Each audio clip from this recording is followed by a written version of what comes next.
Muy buenos días a todos. Vamos a comenzar este análisis. Bueno, hoy voy a hacer un resumen de todo lo que hemos estado comentando esta semana, de los indicadores, de qué es lo que nos está marcando, del por qué. Y quiero pues que veáis un poquito en qué situación nos encontramos, porque al fin y al cabo ha sido una semana que ha habido movimiento, pero no mucho. Pero lo más importante es ver qué es lo que nos han estado diciendo los indicadores y qué nos están diciendo ahora mismo, ¿no? Vamos por partes. Lo primero de todo, aquí tenéis la línea esta amarilla que tenéis aquí, es el RSI, que lo he metido dentro del gráfico del Bitcoin, para que veáis un poquito a modo ilustrativo qué zonas son importantes en el RSI y dónde ha rebotado en el precio, ¿no? Como podéis ver, la zona esta verde que yo tengo aquí marcada es una zona de sobreventa en el RSI. Cada vez que hemos tocado esta zona de sobreventa hemos visto un rally muy fuerte en el Bitcoin. ¿Qué quería decir que tocara por debajo de 30? Pues que se acababa el mercado bajista y empezaba un mercado alcista. Como podéis ver en 2014, que es cuando tenemos el mercado bajista del Bitcoin, prácticamente todo el año 2014, vimos que tocamos el RSI por debajo de la zona de 30 y ahí vimos un rally muy potente desde prácticamente los $166 que nos fuimos hasta los 20.000, ¿no? En este rally. Este rally que vimos fue un porcentaje muy alto, podemos mirar exactamente el porcentaje, que fue más o menos de un 11.000%, un mercado alcista tremendamente fuerte. Y luego vimos otra caída en el precio, que fue en el mercado bajista que tuvimos en 2018, que fue desde los 19 hasta los 3.000. Dicho esto, fijaros, los que empezaron el Bitcoin cuando el Bitcoin estaba a $100, subió muchísimo hasta 20.000 y luego se comieron esta bajada de 20.000 a 3.000. ¿Qué ocurre? ¿Cuál es la psicología detrás de todo esto? Que los que empezaron a comprar Bitcoin, todo este movimiento alcista, el hecho de que cayera 20.000 a 3.000 les daba igual, ¿no? Porque lo habían cogido muy abajo. Y estamos hablando de una corrección de un 80 y tantos por ciento. Estamos hablando de una corrección de un 83%, ¿no? ¿Realmente le importa a una persona que compró el Bitcoin en 100, 200, 300, 400, incluso en $1.000, ¿le importa una corrección desde los 20 hasta los 3.000? Pues si has comprado abajo y tienes un objetivo que es a largo plazo, esta corrección es normal. Pasó exactamente lo mismo en 2018, o sea, en el 2014. Gente que compró el Bitcoin a céntimos, a $1, tal, llegó hasta los 1.100 y pico. ¿Le importa mucho una corrección? Son normales las correcciones en el Bitcoin, ¿no? Lo que pasa es que a nivel psicológico, una persona que ha entrado en 6.000 que te caiga a 3.000, o una persona que entró en 19 que te caiga a 3.000, a nivel psicológico es bastante duro, ¿no? Pero hubo mucha gente, mi experiencia, que yo entré en torno a los $11.000, yo vi como desde los 11.000 subió a los 20.000 y de los 20.000 se bajó a los 3. Esos momentos son duros psicológicos porque no estaba preparado en ese momento, ¿no? Yo entré en el Bitcoin más o menos en 2017, si no recuerdo mal, y vi la subida, que cada día eran subidas de $2.000 y luego vi la caída hasta los 3.000, ¿no? Esa caída es complicada. Pero al fin y al cabo lo que te das cuenta después de analizar el gráfico durante años, que hay zonas que son muy claras de compra en el Bitcoin. Una, porque el RSI está por debajo de 30. Las dos veces que ha ocurrido hemos visto rallies muy fuertes. La segunda vez que ocurrió fue en el 2018. Vimos un rally de casi un 2.000%, ¿no? Sí, un 2.000% hasta desde los 3.800 a prácticamente hasta los 69.000. ¿Realmente las que han comprado en 3.000, en 4.000, incluso en 10.000, 12.000, les importa mucho esta corrección? No debería importarles. Al igual que os digo que estamos en el RSI, lo que os quería comentar, estamos muy, muy, muy cerquita de estar en sobreventa.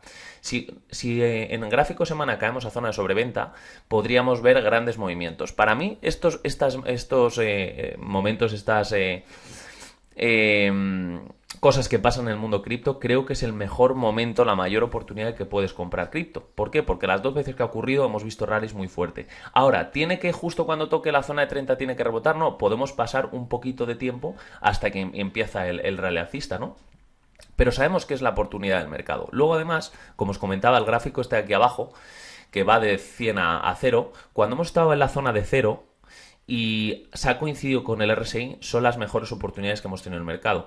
Aquí tuvimos la zona cero, oportunidades que cuadraban con el RSI. Tuvimos una en el 2014, la del 2018, y ahora estamos justo en la misma zona con el RSI que está tocando la zona de cero también, ¿no? Por lo tanto, el indicador este también nos indica que estamos a punto de terminar el mercado bajista. Y luego el MACD también os lo enseñé, que esto nos ha indicado, esto fue el 2018, cómo vimos que el precio iba cayendo, sin embargo, en el MACD nos estaba diciendo que, ojito, que la tendencia ya no es tan fuerte, la bajista ya no está siendo tan fuerte, se está acabando la fuerza vendedora, ¿no?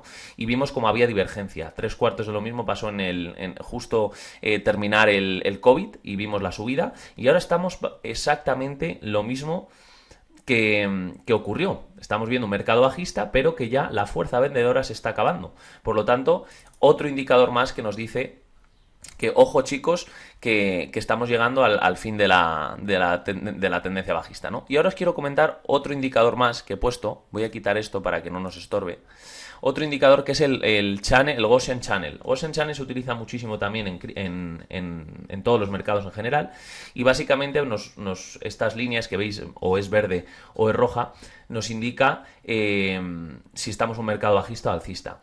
¿Cuándo se han producido las mayores oportunidades de mercado? Cuando nos hemos puesto en color rojo. Cuando nos hemos puesto en color rojo, hemos visto oportunidades de mercado y rallies tremendamente alcista. Lo vimos en el 2014, que cuando rompió este canal cayó más o menos un 50% más, sí, un 50%, y desde el 50% que cayó vimos un rally tremendamente fuerte con un 11.000% subida. Aquí también 3/4 lo mismo, vimos la rotura del canal y vimos otra salida al alza muy fuerte, y volvió a caer por debajo del canal y vimos otra salida muy fuerte. Fijaros que ahora mismo estamos a punto de pasar de verde a rojo. Quiere decir que nos estamos metiendo en una de las mayores oportunidades de compra del Bitcoin de todos los tiempos, porque cada vez que ha ocurrido eso, luego hemos visto rallies tremendamente alcistas, ¿no? Por lo tanto, este gráfico nos indica que o tendencia alcista o bajista, las dos únicas veces que ha estado en rojo fue en 2014 y en 2018, y estamos viendo cómo ahora mismo se ha posicionado por debajo del canal. Si cogiésemos una caída de un 50%, ¿dónde nos iríamos para cuadrar un poco la caída que tuvimos? Estaríamos hablando de que nos iríamos a los 17.000. Ahora repito, ¿es tan importante mantener o que caiga hasta los 17.000? ¿Sería tan importante? No sería tan importante, porque sabemos que ha ocurrido en el pasado y luego hemos visto rallies tremendamente alcistas. Eso es en el gráfico semanal. Si vamos al gráfico de 3 días, que lo suelo mirar bastante, también hemos estado muchas veces en zona roja y en zona verde. Lo que es interesante ver es que en el 2018 vimos cómo estuvimos bastante tiempo en rojo. Estuvimos prácticamente desde el 25 de abril de 2018 hasta el 16 de mayo, o sea, prácticamente del 2019, un año de mercado bajista. Esto sí realmente es un mercado bajista. Y en el 2014, 3/4 de lo mismo. Vimos bastante tiempo desde el septiembre de 2014 prácticamente hasta que se produjo hasta noviembre de 2015. Otro año entero de mercado bajista, ¿no? En este tiempo, en el 2019, aquí tenemos la pandemia. Aquí hemos visto cómo se ha puesto en rojo, pero sin romper en niveles claros, y llevamos en rojo desde prácticamente el 6 de febrero de 2022, ¿no?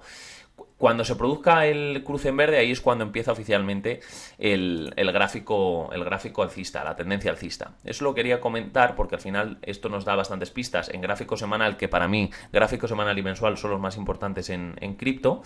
Como podéis ver, solo ha habido 2 veces de mercado bajista. Ahora estamos a punto de hacer eso, así que estaros atentos. Y luego, por último, os quería comentar la estrategia que es de Golden Cross, que es la media móvil de 50 y la de 200, que siempre ha permanecido, la verde, que es la de 50, siempre ha permanecido por encima de la de 200. Y lo más importante es que la de 200 ha aguantado de soporte siempre. Aguantó una vez aquí y aguantó otra vez aquí en plena pandemia y vimos el rebote.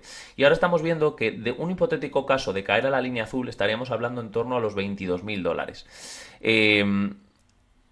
Por eso os digo que, a pesar de todo el mercado bajista que llevamos cayendo desde el noviembre del año pasado, todavía podríamos caer un poquito más, podríamos ver una caída incluso hasta los 22, 23, o incluso podríamos caer hasta los 17.000. O sea, hay indicios de que podemos seguir cayendo, pero estamos hablando de que estamos muy cerquita del fin del mercado bajista. Luego, en 3 días, si analizamos esto, solo ha habido 2 cruces también. Fue en el 2014, como podéis ver, y en el 2018, que vimos el cruce también. ¿Qué diferencias hay entre el 2014 y 2018 y donde estamos ahora? En el 2014, cuando se produjo el cruce, que fue aquí, vimos una caída todavía más como os decía, de un 46, un 47% antes de iniciar el mercado alcista. Caímos un 46%, pero es que luego se produjo el cruce y nos fuimos directamente hasta los 20.000, que se produjo el cruce más o menos los $392, nos fuimos a los 20.000. Y en el 2018 se produjo el cruce en 5.600 caímos también un 40 y tantos por cien y luego vimos el rally alcista hasta los 65.000. Ahora se ha producido otra vez el cruce. Se ha producido el cruce aquí. ¿Podríamos caer un 43% más? Por supuesto podríamos caer. ¿Hacia dónde nos iríamos más o menos? Hasta prácticamente los 17.000 que os comentaba antes. No sería descabellado tampoco decir, oye, caemos a los 17.000, esto se ha acabado. Lo que sí os decía ayer, y también lo puso Kim Trader, uno de nuestros coaches en la academia, que cuanto más cae el Bitcoin, más confío en él. Y os hago una reflexión. ¿Vosotros creéis que el Ethereum es peor moneda ahora que cuando está en 4.800? No, es la misma moneda, o si es mejor, no es peor, simplemente que son ciclos de mercado y hay que aceptar, al igual que vemos subidas en el Bitcoin de $4.000 a 65.000, también tenemos que estar dispuestos a ver caídas de 69 a 17, eso forma parte del mercado cripto, ¿no? Y luego, por último, os quería comentar, para que veáis, porque mucha gente compara al Bitcoin con el SP500, con el Nasdaq. Chicos, no tiene nada que ver. Los únicos dos mercados bajistas que hemos visto en el Bitcoin fue en 2014 y 2018. Si yo pongo el gráfico del SP500 y voy a dejar, por ejemplo, un indicador, simplemente el Gaussian Channel, como podéis ver, solo ha habido dos mercados bajistas, y nosotros ponemos el SP500, os vais a dar cuenta que los dos únicos mercados bajistas que ha tenido el Bitcoin no han sido mercados bajistas en el SP500. ¿Por qué? ¿Cuándo hemos tenido mercado bajista en el SP500? Lo tuvimos en el 2008, con el tema de la recesión. Luego, mercado bajista como tal, fue un poquito en el 2011, pero en el 2014, como podéis ver, fue un mercado tremendamente alcista. Bajó un poquito, una pequeña corrección en 2015, en 2016, pero no hemos tenido mercado bajista. Y luego en 2018 vimos una pequeña corrección, pero no fue un mercado bajista. Luego vino el tema de la pandemia, que ahí tiró el precio para abajo, pero no han sido mercados bajistas ni 2014 ni 2018. El único mercado bajista que ha tenido de verdad el SP500 fue en 2008, con la caída, con lo de Lehman Brothers, con la crisis financiera y demás. Pero no ha coincidido mercados bajistas del SP500 con el Bitcoin. Por lo tanto, cuando os digo que no hagáis caso mucho a las noticias de que no baja el SP500, pues el Bitcoin baja. Si os podéis dar cuenta, esto es el gráfico semanal del SP500. El SP500 ha tenido una vela tremendamente alcista. Hemos visto una subida de un 7%. Si miráis la vela semanal del Bitcoin, estamos cayendo. Por lo tanto, podéis ver aquí también que el Bitcoin no se equipara al SP500. El SP500 ha subido un 5% en semana. Para que os hagáis una idea, una subida de un 5% en el SP500 equivaldría a una subida de un 25, un 30% semanalmente, estamos hablando en el Bitcoin. ¿Y qué ha pasado en el Bitcoin? Que en el Bitcoin hemos visto una semana prácticamente sin movimiento. Prácticamente estable. Por lo tanto, aquí tenéis una prueba más de que realmente no se equipara el SP500 o las acciones americanas con el Bitcoin. No lo es. Hoy por hoy no se puede equiparar. Por eso muchas veces cuando escucho comentarios de estilo, no os fijéis en el SP500, porque el SP500 no tiene nada que ver con el Bitcoin. Así que dicho esto, quería comentarlo para que lo supierais. Y ahora voy a comentar rápidamente lo que ha hecho el Bitcoin en diario. Ayer cerró otra vez por abajo. Es la segunda vez que cierra por abajo de esta zona de los 28.8. Pero claro, lo importante que es, lo que os iba diciendo toda la semana, estamos a sábado, mañana cierra el gráfico semanal y el martes cierra el gráfico mensual. ¿Qué puede ocurrir? Puede ser que el gráfico semanal cierre un poquito por abajo 28.8, pero el gráfico mensual, que cierra el martes, cierre por encima de esa zona. Todo lo que sea cerrar por encima de esa zona en gráfico mensual es bastante positivo. ¿Qué sería lo ideal? Que ambos, tanto el gráfico semanal como el gráfico mensual, cerraran por encima de 28.8. Eso es lo que queremos que mañana se va a producir. Por eso os decía que estamos en un punto muy fino, en un hilo muy fino, que cerrar por debajo de 28.8 en semana y mensual podríamos tirar el precio para abajo, una caída libre, y de cerrar por encima creo que sería bastante positivo. Y ahora os voy a comentar el gráfico del Bitcoin con el euro, que tiene un poco de diferencia. ¿Por qué? Porque el euro se ha depreciado mucho con respecto al dólar. El soporte contra el euro va desde los 23.8 hasta los 25.7. Que hay algo que me resulta bastante parecido. ¿Veis cómo cuando cayó esta última caída, que está siendo tremendamente correctiva, me recuerda mucho a esta caída que vimos antes de iniciar el mercado alcista? Por lo tanto, soy optimista en el sentido de que estoy viendo caídas muy parecidas a anteriores que hizo y que luego vimos un mercado alcista. Y por otro lado soy pesimista porque en gráfico de semana lo ideal sería cerrar por encima. De cerrar por abajo podríamos ver caídas. Luego, otra cosa, hay que confirmar ese cierre. El cierre se confirma por la noche. Y luego, por último, os quería comentar el tema de la dominancia. La dominancia ya estamos muy cerquita de la resistencia que va desde los 47 hasta los 50, la dominancia. Esta es una zona que yo he estado analizando mucho tiempo y que ha actuado de soporte y resistencia muchísimo tiempo, desde que las altcoins empezaron a nacer. Hizo de soporte una vez, dos, tres, cuatro y cinco veces de soporte a lo largo del 2017. Luego hizo de resistencia también en el 2018 y luego ha actuado de soporte también en todo el 2019. Y como podéis ver, ha actuado de resistencia todo el 2021. Actuó una vez, dos, tres y ahora mismo nos estamos acercando. Por lo tanto, ¿qué sería lo lógico? Que si el Bitcoin aguanta los 28.8 y la dominancia llegamos a zonas de aquí, de entre los 47 y los 50, lo lógico es ver una apreciación de las altcoins. No será mucha con respecto al Bitcoin, pero deberíamos ver un movimiento de las altcoins porque están muy deterioradas. Da igual la moneda que cojamos, chicos, pero estamos viendo que todo el 2022 ha sido tremendamente bajista para las altcoins en general, ¿no? Por lo tanto, deberíamos ver, si nos acercamos a esas zonas, subidas en algún momento de las altcoins. Dicho esto, esto era un poco un resumen de toda la semana. Estaros atentos a lo que viene, que es mañana bastante. Hoy, mañana, lunes y martes vamos a tener mucho movimiento y a ver dónde cerramos para iniciar un mes nuevo, que es el mes de junio, y a ver si podemos ver un mercado alcista. De no ser así, tendremos que aguantar y ver dónde son las siguientes zonas. Os dejo con esto, espero que tengáis, es un vídeo un poquito más largo, espero que tengáis un buen sábado, un buen domingo, manos quietas hasta ver hacia dónde tira el precio y nos vemos en el siguiente vídeo.